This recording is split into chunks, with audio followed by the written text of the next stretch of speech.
God to come with me, my brothers and my sisters, because this is something I can't do by myself. I need God on my side. So let us go to our Lord for just a moment of prayer. Heads are bowed, eyes are closed. Precious and perfect God, thank you for your Son Jesus. We thank you now, dear God, for the opportunity to hear from you, dear God, on high. And I thank you for this precious preaching moment. Hide me now, dear God, behind the old rugged cross, so that my brothers and my sisters here see absolutely none of me. But, dear God, only see thee. Now allow the words of my mouth and the meditations of my heart to be acceptable in your sight, my Lord, my rock, my strength, my Redeemer. And let all God's people say, amen, amen, amen. It is Women's History Month, and there is a word from the Lord. Please join me in the book of Judges, the 4th chapter of the book of Judges. Story is very special to me. I'll share as you're turning to it. My name and my sister's name are both Old Testament names. My name comes from the story of Jonathan and David. My sister's name comes from the story we are about to preach from. The book of Judges, the 4th chapter. I'm going to read a few different pieces of it. But when you have Judges, the 4th chapter, please say amen. Amen. Amen. Amen. I'm going to be reading now from the New Revised Standard Version of the Holy Bible. Judges 4th chapter, first verses 1 through 9. The Israelites again did what was evil in the sight of the Lord after Ehud died. So the Lord sold them into the hand of King Jabin of Canaan, who reigned in Hazor. The commander of his army was Sisera, who lived in Harosheth Hagoyim. Then the Israelites cried out to the Lord for help, for he had 900 chariots of iron and had oppressed the Israelites cruelly 20 years. At that time, Deborah, a prophetess, wife of Lepodah, was judging Israel. She used to sit under the palm of Deborah between Raham and Bethel in the hill country of Ephraim. And the Israelites came up to her for judgment. She sent and summoned Barak, son of Abniel, from Kadesh in Naphtali, and said to him, "The Lord, the God of Israel, commands you. Go, take position at Mount Tabor, bringing 10,000 from the tribe of Naphtali and the tribe of Zebulun. I will draw out Sisera, the general of Jabin's army, to meet you by the Wadi Kishon with his chariots and his troops, and I will give him unto your hand." Barak said to her, "If you go with me, I will go. But if you do not go with me, I will not go." And she said, "I will surely go with you. Nevertheless, the road on which you are going will not lead to your glory, for the Lord will sell Sisera into the hand of a woman." Moving now to verse 14. Then Deborah said to Barak, "Up, for this is the day on which the Lord has given Sisera into your hand. The Lord is indeed going out before you." So Barak went down from Mount Tabor with 10,000 warriors following him. And the Lord threw Sisera and all his chariots and all his army into a panic before Barak. Sisera got down from his chariot and fled away on foot, while Barak pursued the chariots and the army to Harosheth Hagoyim. All the army of Sisera fell by the sword. No one was left. Now Sisera had fled away on foot to the tent of Jael, wife of Heber the Kenite. For there was peace between King Jabin of Hazor and the clan of Heber the Kenite. Jael came out to meet Sisera and said to him, "Turn aside, my lord, turn aside to me, have no fear." So he turned aside to her into the tent, and she covered him with a rug. Then he said to her, "Please give me a little water to drink, for I am thirsty." So she opened a skin of milk and gave him a drink and covered him. He said to her, "Stand at the entrance of the tent, and if anybody comes and asks you, 'Is anyone here?' say no." But Jael, wife of Heber, took a tent peg and took a hammer in her hand and went softly to him and drove the peg into his temple until it went down into the ground. He was lying fast asleep from weariness, and he died. Then, as Barak came in pursuit of Sisera, Jael went out to meet him and said to him, "Come, and I will show you the man whom you are seeking." So he went into her tent, and there was Sisera, lying dead with the tent peg in his temple. The word of God for the people of God. Praise be to God. My brothers and sisters, for just a few moments this morning, I want to talk with you from the topic, the wonders of a woman. The wonders of a woman.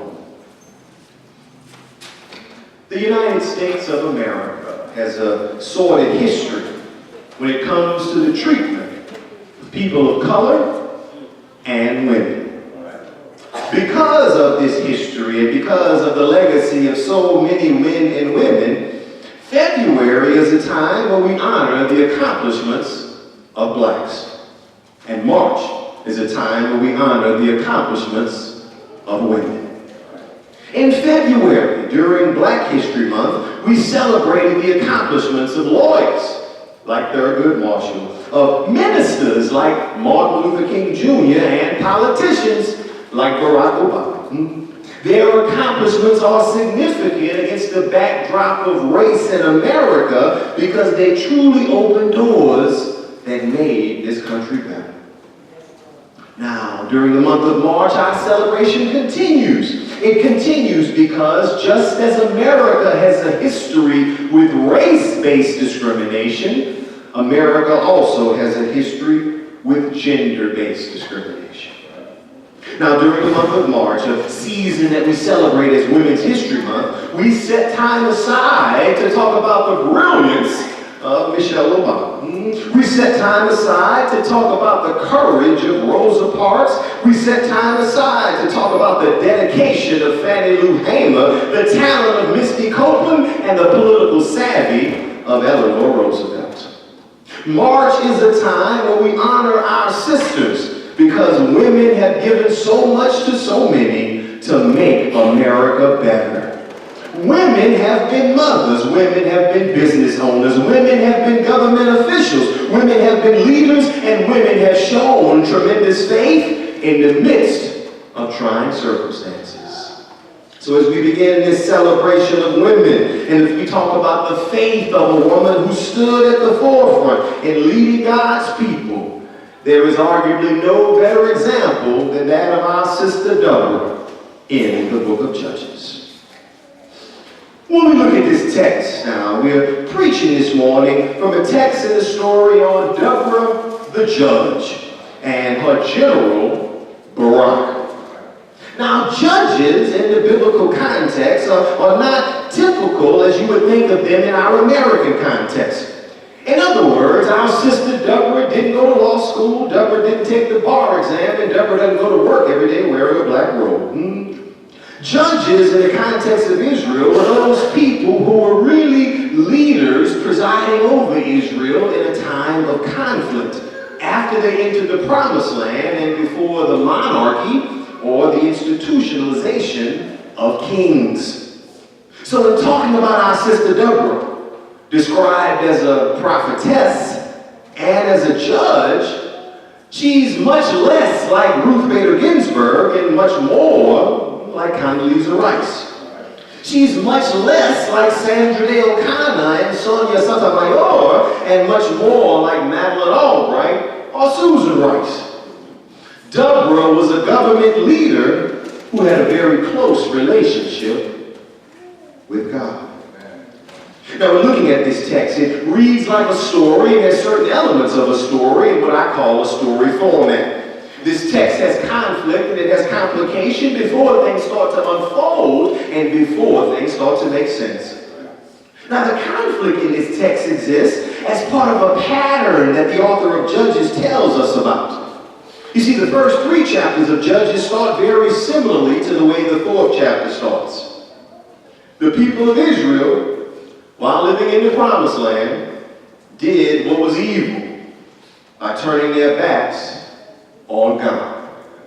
In other words, the children of Israel forgot how hot it was in the kitchen when they were living in bondage under Pharaoh in Egypt. Now that they've gotten to the promised land, they figure they must have gotten there by themselves. To put it in modern day context, it's like somebody coming to church and praying for a job and getting the job and all of a sudden saying, I got to go to work. I don't have time anymore to go to church. It's like somebody praying for a miracle and receiving a blessing that is God's miracle and saying, oh yeah, boy, I sure do have good luck.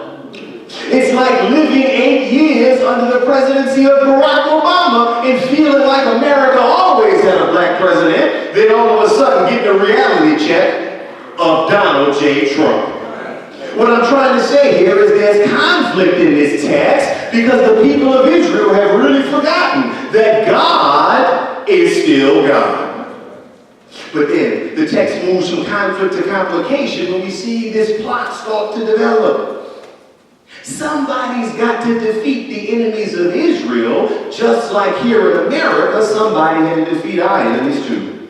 Somebody had to defeat the enemies of Israel who was keeping them from having peace, just like here in America, somebody had to defeat our enemies that pushed women to the margins and to the periphery of society.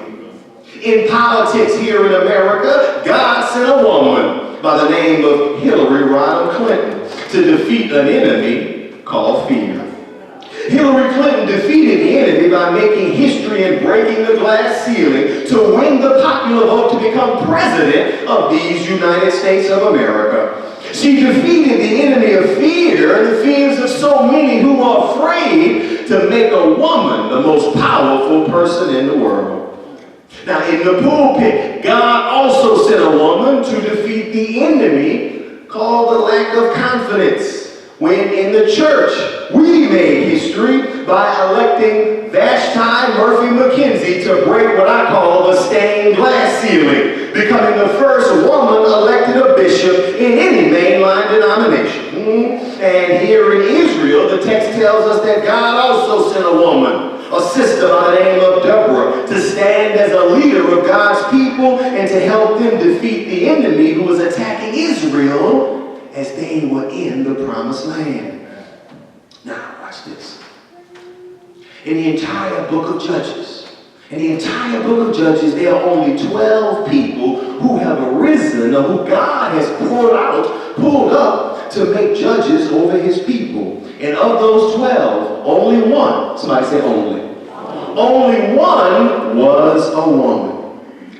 But the writer of Judges introduces us to Deborah, the judge, in a sort of matter-of-fact kind of way. In other words, the fact that he doesn't make a deal about Deborah, a woman as a judge, suggests that Deborah was so powerful, Deborah's stuff was so together, of course everybody would assume Deborah would be the judge. To put it in modern-day context, nobody has to tell you that Oprah Winfrey has a following. Because you already know if Oprah gives you a stamp of approval, your stuff will sell like hotcakes. just as an unknown politician from Chicago by the name of Barack Hussein Obama. Nobody has to tell you that Representative Nancy Pelosi is powerful as the Speaker of the House. In January, she told 45, you won't be coming in my house to give anybody speech until you sign a bill and put these people back to work.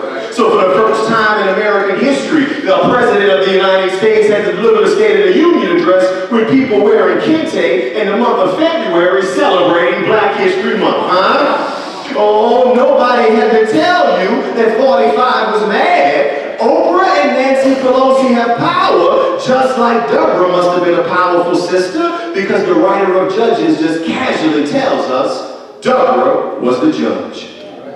Now to help Deborah in leading God's people, Deborah calls on one of the generals of her army, a brother by the name of Barak. Now there's always something to be said for what the text says, as well as something to be said for what the text does not say. The text tells us that in addition to being a judge, Deborah was a prophetess. Meaning, Deborah, like a prophet as a male, has a strong relationship with God.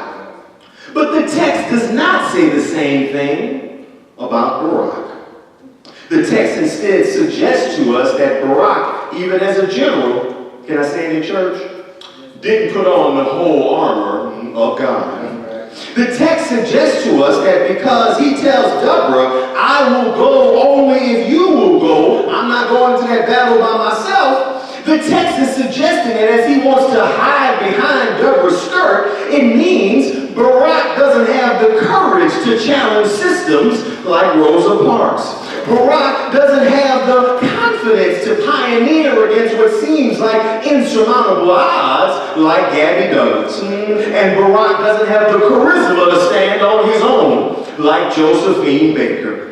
So after assuring that this brother, after assuring him she will be with him in battle, Deborah also has to tell this brother, watch this. What you are doing, Barak, will not lead to your glory. God is not going to deliver Sisera into your hand, but God will deliver him into the hand of a woman.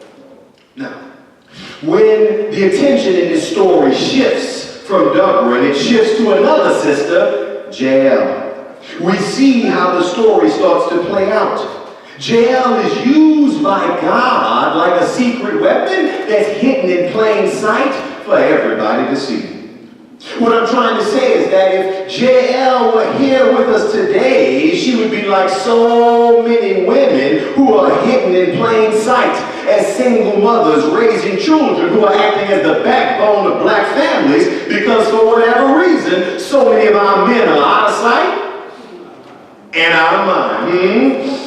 Jael is a secret weapon who's in plain sight because if she was a nurse, she would be there in the emergency room as the one not looking for credit, but helping so many in life or death situations.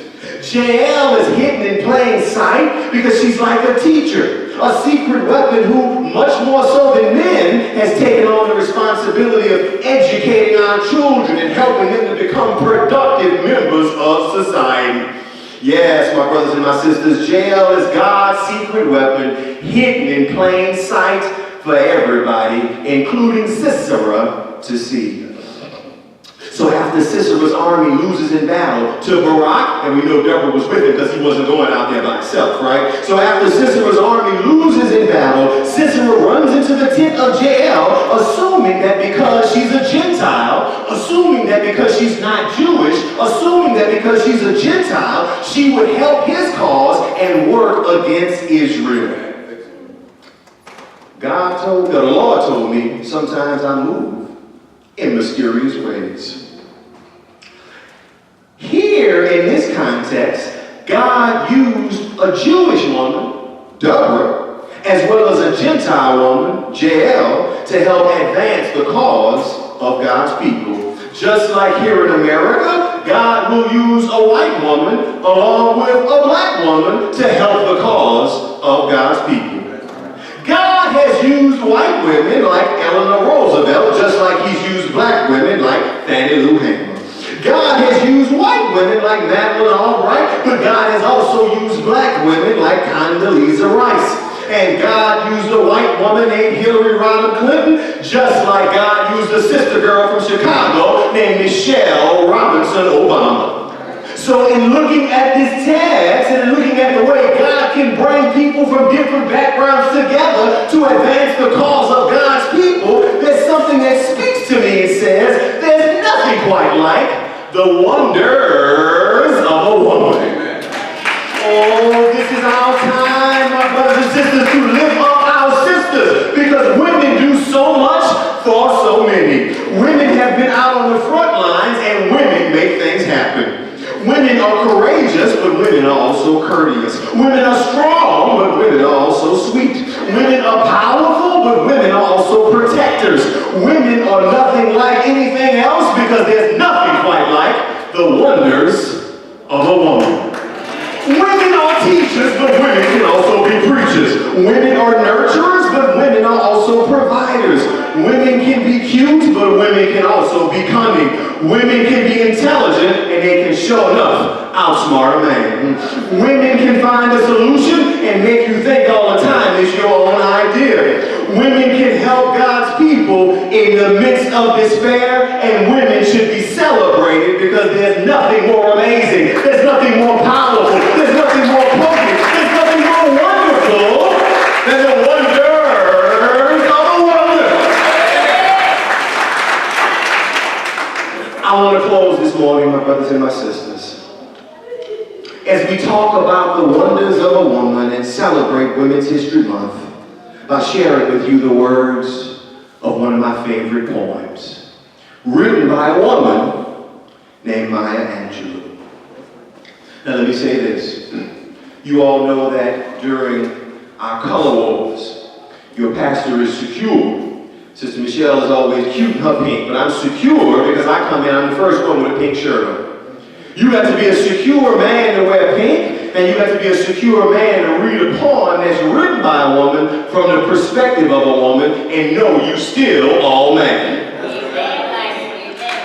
So I want to share with you a poem that speaks to Deborah and Jael in this text, but it also speaks to so many women who do phenomenal things for their families, phenomenal things for their children, phenomenal things each and every day, right here in this wonderful church. The name of the poem, Phenomenal Woman. Pretty women wonder where my secret lies. I'm not cute or built to suit a fashion model size. But when I start to tell them, they think I'm telling lies. I say it's the reach of my arms, it's the span of my hips, the stride of my step, it's the curl of my lips. I'm a woman, phenomenally phenomenal woman. That's me. I walk into a room and just as cool as you please. And to a man, the fellows stand or fall down to their knees. Then they swarm around me, a hive of honeybees. I say it's the fire in my eyes and the flash in my teeth. The swing of my waist, the joy in my feet. I'm a woman, phenomenally phenomenal woman. That's me. Men themselves have wondered what they see in me.